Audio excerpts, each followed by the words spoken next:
माननीय मुख्यमंत्री जी ने तीसरा बजट ये पेश किया 2025-26 का। उस बजट में सिर्फ आंकड़ों का ही बजट रहा है। वैसे बेसिकल देखा जाए तो किसी भी वर्ग को उसमें कोई लाभ नहीं मिला है, किसान, बागवान, युवा या महिलाओं के लिए, क्योंकि सरकार वैसे ही अपने मुख से बोलती है कि भाई बजट नहीं है, डेवलपमेंट के काम करने बहुत मुश्किल हैं। तो ऐसा उस बजट में कुछ नज़र नहीं आया। बाकी देखो धरातल पे क्या इस बजट का प्रभाव पड़ता है। और बात करें चंबा जिला के साथ लगता हमारा डलहौजी विधानसभा क्षेत्र की, तो उस बजट में हमारी डलहौजी विधानसभा क्षेत्र का किसी भी मतलब डिपार्टमेंट को ले लो। अगर टूरिज़्म की बात करें, डलहौजी आप जानते हैं कि एक टूरिस्टों का हब रहा है, उसमें कोई बजट का प्रावधान नहीं है। डलहौजी आपका काला टोप, खजियार, उसका कहीं जिक्र नहीं है। और सड़क स्वास्थ्य के ऊपर कोई ध्यान नहीं है, ना तो कोई बजट रखा गया है। हमारी विधानसभा में मैं अपनी बात करूं तो वो जैसे ट्राइबल एरिया के साथ ही हमारा एरिया वैसा ही है। तो अगर शिक्षा की बात करें तो हमारे जो कॉलेज हैं, हमारी विधानसभा 4 कॉलेज हैं, जिसमें 3 कॉलेज तो ऐसे हैं जहां पे प्रोफेसरों की कमी है। बच्चे एडमिशन लेने के बाद दूसरे कॉलेजों में जा रहे हैं। तो सरकार की ऐसी मंशा है कि प्रोफेसर नहीं भेजेंगे। और भले ही कॉलेज की बात करें तो वहाँ जयराम जी की सरकार में 5.5 करोड़ रुपये स्वीकृत हुए 2 साल पहले भवन के लिए।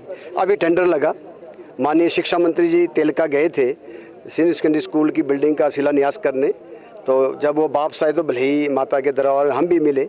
हमने कहा कि भले ही कॉलेज जो है इसकी बिल्डिंग का टेंडर खुलाया जाए और इसका काम निर्माण शुरू किया जाए। तो आज तक वो टेंडर नहीं खोलने दिया। विभाग को निर्देश दिए कि इस टेंडर को ना खोला जाए। उनकी मंशा नहीं है कि शिक्षा का स्तर ऊँचा है, हमारी बच्ची एजुकेशन BA करे।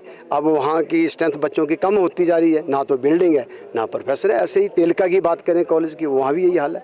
या बनीखेत कॉलेज की बात करें तो वहाँ भी बिल्डिंग का काम अभी शुरू नहीं हुआ। इन कॉलेजों के लिए 3 कॉलेजों के लिए पिछली की हमारी सरकार, जयराम की सरकार ने, तेलका की बात करूँ 5.5 करोड़ रुपये बिल्डिंग के लिए सेंक्शन हुआ था। भले की बात करूं तो वहाँ भी 5.5 करोड़ रुपये सेंक्शन हुआ। और बनीखेत कॉलेज के लिए भी 5.5 करोड़ रुपया जो है पिछली सरकार ने दिया था, पर इस सरकार ने अभी तक टेंडर तक नहीं लगाए। और हेल्थ की बात करें तो हमारा जो सलूनी उपमंडल है, तो वहाँ PSC केहार, PSC अपनी सलूनी, यहाँ 8-8 MO की पोस्ट है, जहाँ मात्र 1-1 MO काम कर रहे हैं। जो स्वास्थ्य की दृष्टि से हमारे लोगों को स्वास्थ्य लाभ लेने के लिए या तो चंबा आना पड़ता है, या पठानकोट या टांडा जाना पड़ता है, या प्राइवेट इलाज कराना पड़ रहा है। तो सरकार वहाँ डॉक्टर नियुक्त करे, वहाँ की जनता को उसका स्वास्थ्य लाभ मिले। ऐसे ही बात करें हम स्कूल की, एक अपने कॉलेज की जो मैंने बात कर ली, सीनियर सेकेंडरी स्कूल की बात करें तो वहाँ लेक्चरार नहीं है। अपना 1-2 मैं आपको सीनियर सेकेंडरी स्कूल की बात करूँगा। एक तो हमारा सिंगाधार स्कूल है, वहाँ मात्र 2 टीचर हैं, बच्चे साइंस का कोई टीचर नहीं है। या बात करें हम अपना बझोतरा स्कूल की, तो वहाँ भी इंटीरियर इलाका है, तो वहाँ भी टीचर 4 हैं, 12 पोस्टें हैं। तो ऐसे जितने सीनियर सेकेंडरी स्कूल की हमारे यहाँ डलहौजी में खुले हैं, वहाँ पे मात्र डलहौजी प्रॉपर को छोड़कर बाकी जगह टीचरों की कमी है। प्राइमरी की बात करें तो वहाँ अगर टीचर की वहाँ कमी है। स्वास्थ्य के साथ साथ शिक्षा का भी हमारे क्षेत्र में कोई ऐसा प्रावधान इस बजट में नहीं नजर आया।